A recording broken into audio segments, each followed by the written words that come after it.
Жұбаныш екеуміз Пало-Альтодан Сан-Франциско жол жүрдік. Мында екі этажды автобус емес, пойыз. Сонда мініп алдық. Отырмыз. Екінші этаж. Пойыз адам жоқ, екі адамбыз. Біздің вагонда. Көп ақтап қалды. Сан-Франциско!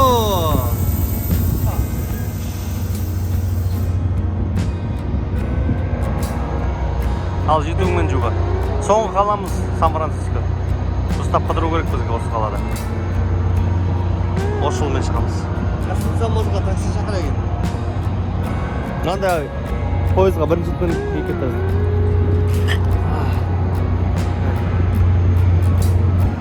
Ұйықтап келген соң бір сағатта. Мынау вокзал қаласының ішінде біз одан шықтық. Екі адамға $16 төледік, $8.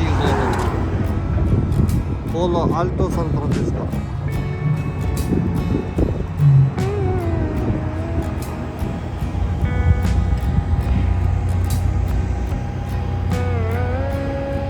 Жаңа архитектура мен ескі архитектура араласқан екен. Мысалы, ескі архитектура, жаңа архитектура. Дала тұрған бірінде. А? Соткімен, как положено, е? Мынандай. Мосттың астында жатыр, телефон шығып отыр. Әңгімені айтып қойып, мынандай. Походу, екеуі анау көрші. Екі адам болып тұрады бұл жерде. Прикольно, да? О, тағы бар. Алмаз отыр.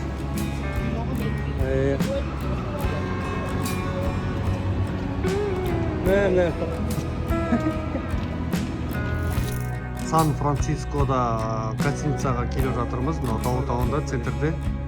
Жақсы жерден алыппыз. Екі ночь ештеңе бізге шықты. $400 алу бар, анау. Бір күнге $200 екен. Мынау орталығы, сосын видеолар болады, сурет видеолар болады.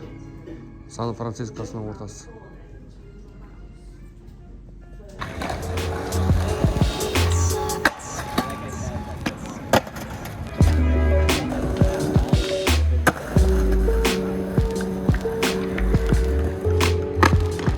Мына паркта оказывается мынандай скейтбординг, bicycle, роллер, скутер, райдинг дегендер болмайды екен. Сонымен мына жерде жаңа милиция оқып тұрып, бұлай қарай кетті. Соң артынан барып проектін істейтін жаңа балалардың. Әне жаңа милиционер жаңа балаларға барып. Мына балаларға қойың деді деймін. Отыра қалдыған жерге бар. Және милиция Соны Сан-Францисконың орталығы. Осылай керемет жер екен. Даунтаун. Сан-Франциско погодасы сәл салқындау екен. Лос-Анджелеске неге қарағанда. Енді 2 күннен кейін Нью-Йоркқа кетеміз. Сосын ары қарай Алматыға ұшып кетеміз. Біз ұшқанда бізге сағат 20 сағат өтеді. Перелет 20 ма 17 ма сондай сағат. Но дата жаңағында өзгереді. Самолетпен былай ұшқан кезде жер былай қарай айналады. Наоборот, да? То есть Ақтаудағы адамдарға, например, Алматыдағы адамдарға, Қазақстандағы адамдарға күн былай қарай жүре береді, ал маған қарсы былай қарай жүре береді. По идее, үші келіп қонуым керек қой, бірақ бесі қонамын да. Қайырлы кеш! Сан-Франциско 1776 жылы Калифорнияда штатында құрылған. Шамамен 1 миллион адам тұрады. Жалпы Сан-Францискодан қыс болмайды. Сондықтан әлемдегі ең көп келетін туристік қала. Нью-Йорктың құртай тұр екен. Сан-Франциско. Чикаго дейін деп жатырмын ғой. Кіші Чикагоға сап кетеді екен. Пальмалар болмаса.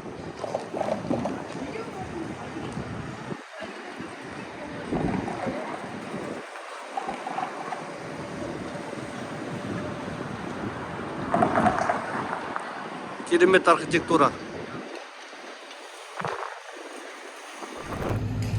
Кешкі ас жейін деп, халал дастархан, тест Өзбекистан. Өзбекский кухня дейді, сол кетіп тұр. Бұл екеуміз манаға өзбекский ресторанға келдік. Сан-Францискода.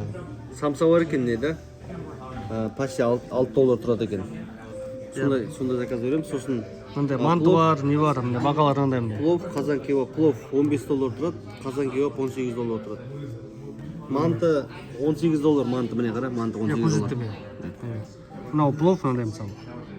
15 доллар, қазан кебаб 18 доллар. Голубцы бар 17 доллардан. Міне голубцы. Все, ас болсын. Вау! Показалось кәдімгідей. Қуа келіп берді, прикинь. Салатпен. Мынау қазан кебаб. О, ас болсын чува. Алысти. Сейчас попробуй. Попробуй. Самса алдық міне. Жуасымен. Ас болсын. Қара шай. Мынандай алып тамақ жемегені неше күн болды бізге? 20 күннің үстінде болып қалды дей ма? Қазан кебабын айтамын да, жұмсақ екен деймін да. А?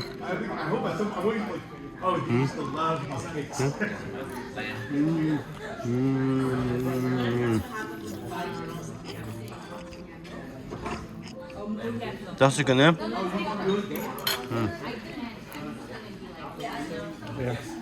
Қасықпен ұрсаң бөлініп түсіп жатыр не? Это Сан-Франциско.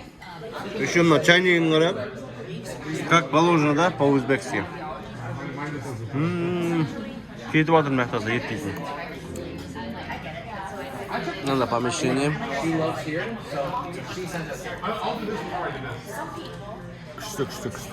Еті жұмсақ екен. Тұзы да өрігінде екен, ә?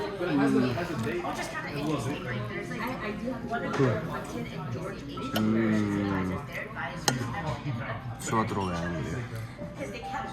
Самсасы қалай, самсасы? Дөріспен.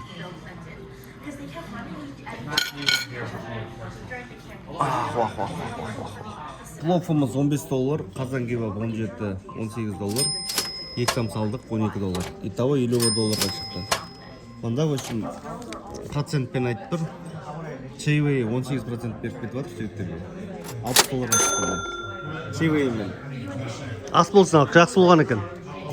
Дәмді болды, я. Кәсіпе болды дейсің, реклама.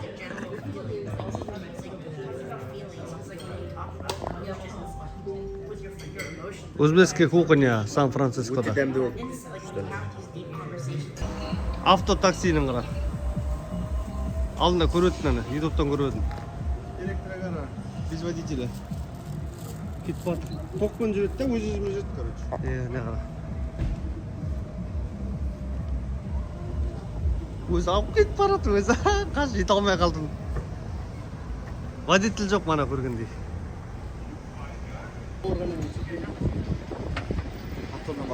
Сан-Франциско. Ортасында мынандай метро бар. Мынандай пойыз бар. Пассажирский пустой пойыз.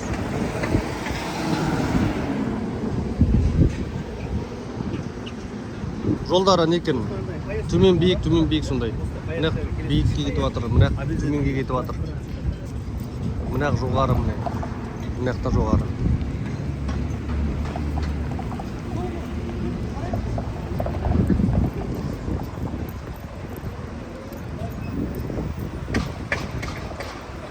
Сан-Францискода туристердің келетін жері, міне көріп тұрғанда адам көп. Мынау ең узкий жолдардың бірі дейді, андай бүйтіп змейкімен қысқа жолда. Подъемны жоғары болғаннан кейін змейкімен жолды саған. Айналасының бәрін осында қылып, огород сат болып қойған сол үшін. Анда көрініс бар, адамдар сол үшін көп жиналады. Мына жерде тұрып, адамдар суретке түсіп жатыр. Ақшасы бар адамдар жаяу жүрмеу үшін автокөлік жалдап осы жерден өтеді. Ал ақшасы жоқтар біз сияқты жаяу жүреді. Жалпы көліктің арендасы на любой вкус күніне шамамен 50 доллардан жоғары. Легендарный змейка жолдан түсіп келе жатырмыз. Қапталында пешеходный жол, машина жүретін жол. Сан-Францискода машина аренда қалған жоқ, кішкентай біздің баратын жердің бәрі гостиницаның қасында екен, қарап өтіп. Жаяу жүрміз. Мына жаққа келеміз бе деп ойлап отырмыз машинамен.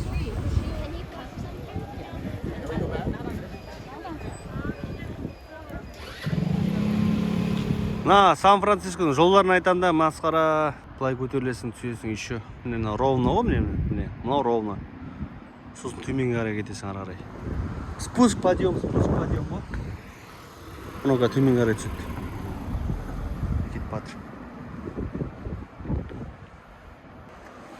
Мынау Алькатрас түрме ғой, біздесіне. Қазір жабық тұр. Ескі архитектура сияқты. Әдемі екен. Мына океан ғой уже. Мына Тихий океан уже. Жақын жерде порт болу керек. Себебі мынандай. Мына балдар, в общем, Кореядан келген. Мына аралас балдар, Кореядан, Япониядан, Китайдан келген студент балдар. Біз ағылшынша мыналар мына жігіттермен сөйлесіп отырмыз. Қуаныш жалғастыра бер. Naruto, yeah? Yeah. These guys watching Naruto. Наруто қарайды екен. Біз де қараймыз Наруто. Did you do taekwondo? Yeah, like when I was like a little kid. Yeah, I don't remember anything. Korean. What about you? Yeah, I did. Yeah? Good sport. Yeah, good exercise. Are you guys YouTubers? Yeah. Yeah. Oh. For YouTube. For YouTube. famous? This video for you. Oh, the mic. Oh, I see the mic. Okay. Балдар біліп қалып тұр, YouTube-ға түсіріп жатсыңдар ма дейді, иә деп отырық. Бірден айт енді балдарға. So good luck, guys. Yeah, good luck. Like. Have a good trip. Hope you guys get lit in SF. Yeah, thank you very much. Yeah, thank you. Very funny, guys. You guys are funny too. Yo, what's up, gang? Yo, hey, we lit. Hey. Thank you. Good luck, guys. Like, comment, subscribe. Yeah. Subscribe. Подпишитесь в этом. Subscribe right Yeah, now. subscribe. Yes, Right yes. now. Like. What is like? Like, Yeah, comment, like, comment, basınlar subscribe right now. Thank you. Sir, I got you. Yeah. Good luck, guys. Thank you. Yeah. Bye. Hi. Chinese guys. Sir, Chinese people. Товарларын айтамын да, мынанда плиткелмен жасаған. Сосын ровный жатыр. Жердің өзіне керек формасына сәйкес та. Иә, мына жерлер күшті әдемі. Және тап-таза қара. Мына мысалы Архитектурасы үйіне кіретін керемет. алды скаты да мынандай әдемі істеген. Мына жолдарын тұруға болмайды деген ғой, мына қызылдайға. Қызылға болмайды тұр ғой. Қызыл бар жерлер. Мына склондары, склондар жаққа қарай былай да. Иә. Екі жағы сток болып есептеледі, сода су жиналмайды жаңбыр жауған кезде. Мыналар қисаяды былай қарай. Сосын еще мынау параллель мына жермен троллейбус жүреді. Темір жолдың несі тұр, ізі тұр міне. Жаңа өтіп кетті, қандай периодта жүретінін білмейміз, бірақ әйтеуір осы жерден өтеді. Сосын мына беттен күшті қылып Алькатрас көрінеді екен. Міне қара, кел. Мен артында Алькатрас көрініп тұр. Алькатрас көрініп тұр, міне. Міне Алькатрас көрініп тұр. Особо опасный преступниктерді ұстаған түрме ғой кезінде. Қазір жабық. Енді жоғары қарай шығып гостиницаға барайық.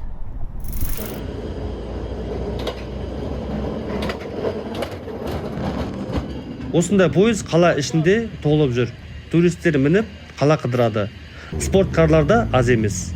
Сан-Францискода байлар көп. Әлемдік брендтер осы штаттан шыққан. Мысалы, Apple, Google, Tesla, тағы да басқалар. Мына ғимарат 1847 жылы салынған. Бірақ сонда да тап-таза. Отырмаған, трещин жоқ, керемет салынған үй.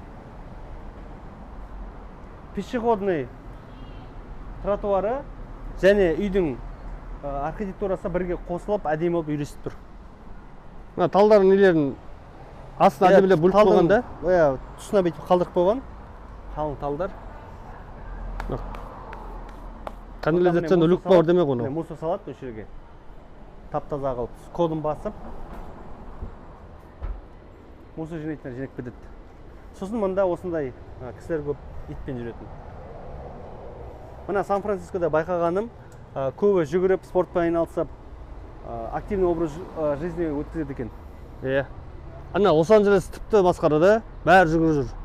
Иә, о жақта осы Калифорния негізінде әлемдегі ең бай адамдардың тұратын штаты, вообще әлем бойынша ең байлардың жиналған жері. сондықтан денсаулыққа қарайды. Коммунитке көшіп атқан кезде андай здравый дешеш да. Иә, сосын тамақтары таза. Иә. Осы жерде дейтін түрлі органический, сосын бар ГМО мен араласқан түрлі магазиндер бар. Соның осы уровендегі зрительдер таза тамақ алып жейді, себебі бұлардың табыстары айына $6,5–7,000 екен. Жақсы. Өмір сүруіне $5,000. Бірақ мына байқағаным әр штат әртүрлі ғой. Мысалы Нью-Йоркта $4–5,000 өмір сүруге болады. Пало-Альтода $6–7,000. Осы штатта $5,000 өмір сүруге болады, бірақ табатындары сол $6,5–7,000. Өмір сүруге болады, күшті өмір сүруге болады, машинаң болады, үйің болады, страховкаң болады. Андай қала Сан-Франциско. Сосын Сан-Франциско андай екен, төмен түседі. Мысалы, мына жақ төмен, мына бет жоғары. Сосын перекресттің уровені осылай площадка қылып жасайды. Ровный. Сосын жоғарыға төмен сөйтіп кете береді көліне. Ұшқындып жүреді екен кәдімгідей. 1848-1855 жылдары Золотая лихорадка басталып, Калифорния штатына алтын іздеушілер келіп, экономикасын дамуына себепші болды. Осылай біздің күніміз активны өтті, көз ашсақ кеш болды. Уақыт қалай өткенін байқамай қалдық. Мына полиция машинасы көптен тұрып қалған сияқты. Мүмкін бұзылып тұр, әлде экспонант болып тұр. Бүгінше демаламыз енді. Қайырлы таң. Сан-Франциско день 2. Завтраққа келдік. Good morning, guys. Шай мне. Қазақпайский завтрак кәдімгідей. $11 тұрады. 11, $22. Плюс чай бар где-то $5. Мынау типичный американский столовый. Столовыйда айтылып, біздің мыналарда столовый жоқ. Осындай забег алып келеді. Американский еда деп айтылады. Сосын чебей жайлы айтайық. Көп нәрсе көріп жүрсіз ғой және кинода андай пісіріп келіп жатыр еден. Чебейлер 15%, 20-23% беру керек екен, е? Кәдімгідей тұрады, чебей сұрап. Вы оплатили за счет, но чаевые не оставили деп. Қамда бір рет үстіле отырсам қасымда тұр, чебей сұрап тұр екен ғой. Чебей беріп $5 бердім сізге. Со постоянно чаевые бересің неде Америкада обслуживаниеге. Таксистерге, официанттарға 15-20-25%. Ашып жүбі. Қала тәтті ма екен? Тәтті. Жаңа ұрып жүрген сияқты ма да? Сіз ма? Жаңа завтрагымыздың құнын көрсетіп жіберейін. Міне 2 чай $3,5 $7 болды. Және 2 жұмыртқа $11,5 итого $23 болып тұр екен. Сонымен шайды қосқан кезде $30 болып, налог қосады 8-65%. 32-59 шот шығып тұр. Енді бізге типі қалдыру керек. Иә, мына 18% берсек болады, $5-4. $38 беріп кетеміз қазір. 1776 жылы испандықтар келіп қоныстанған. Алғашқы қаланың аты Святой Франциско болған. Бірақ 1848 жылы қатты жер қозғалыс өрт болып, жаңа қаладан салынып, Сан-Франциско аталыпты. Мынау әлемге атақты көпір Золотые ворота. Бұл көпір ең үлкен болып саналады 1964 жылға дейін. Золотые ворота көпірі 1930 жылы құрылған. Көпірден өткен кезде қатты жел болады екен. Очки, бас киім болса ұшып кету мүмкін. Сол үшін шешіп тастағандарың дұрыс. Келдік, смотровой площадкеге, мынау Золотые ворота деген. Автобус тұрып, қозғалып, шайқалып жатыр. Мына камера сол үшін кішкене қозғалып жатыр. 15 минут перерыв тұр, көшеден қазір енді кішкене репортаж жасаймыз. Ал Сан-Францискодегі ең знаменитый достопримечательностьқа келдік. Золотые ворота деген. Осы жер. Керемет көрінісі. Мына Сан-Франциско қаланың өзі. Мына жақтың барлығы былай жап-жасыл. Вообще природа бомба. Жалпы осы 2 этажды автобуспен қаланы 2 сағатқа айналып, туристік локацияларға апарады. Әр остановка 10-15 минутқа уақыт беріледі. Сурет видеоға түсіріп үлгеру үшін. Билет құны бір адамға $100 шамасы. Қаланың архитектурасы әртүрлі. Себебі Сан-Франциско иммигранттар қаласы. Әр халық өзінің культурасын салған. Сол үшін Сан-Франциско әр түсті болып көрінеді. Осы қалада атақты кинолар түсірілген. Форест Гамп, Люди Икс, Книга Илая, Восстание планет обезьян, Годзилла, Веном, тағы да көптеген кинолар. Қаланың бір шетін көріп қызықтаңыздар. Now, for you sci-fi fans, the last scene of Invasion of the Body Snatchers was right here.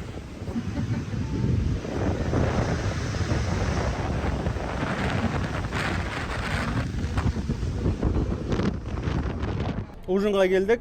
Сан-Франциско соңғы ужиніміз паста алдық. Шай алдық. Мынандай үлкен площадьпен ужин жеп отқан. Осы блюдолардың барлығы бізге $60 шықты. 2 паста және 2 чай. Плюс чаевые бар, где-то 20%. И 72-75 доллар болады осының барлығы. И комплиментке мында су береді. Мұзбен. Қыс бол, жаз бол, мұппызда су бере береді екен. Мұзбен бере береді, комплимент қылды. Олар өздері сондай, мұздан су ішеді. Алдағы ас болсын. Сап-салқын болып тұрса футболкамен жүреді сондай. Ас болсын олар. Бісміллә. Біздің счетымыз келді. Счетымыз дейтін $72 шықты.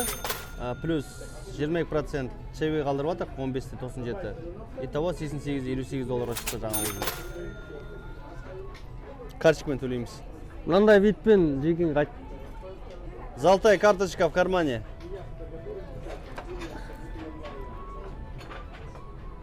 Сіздермен болған жұбаныш және қуаныш. Сау болыңыздар.